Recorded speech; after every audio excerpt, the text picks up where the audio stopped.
सावधान सावधान, रितेश पांडे आने दिया।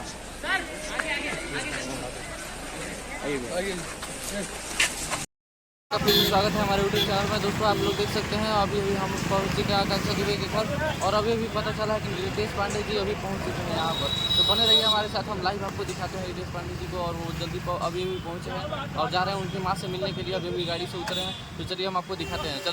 चलिए लेकर के।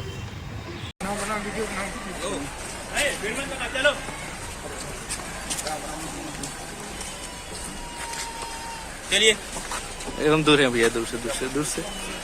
हाँ दे माँ, सावधान सावधान, रितेश पांडे आने दिया।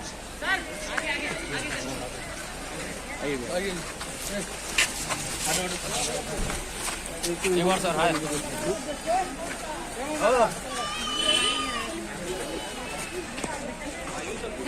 चला जाए, देखा जाए, रखूंगा पेपर। जी हम लोग को मंदिर भी गए, हम लोग को मंदिर भी गए।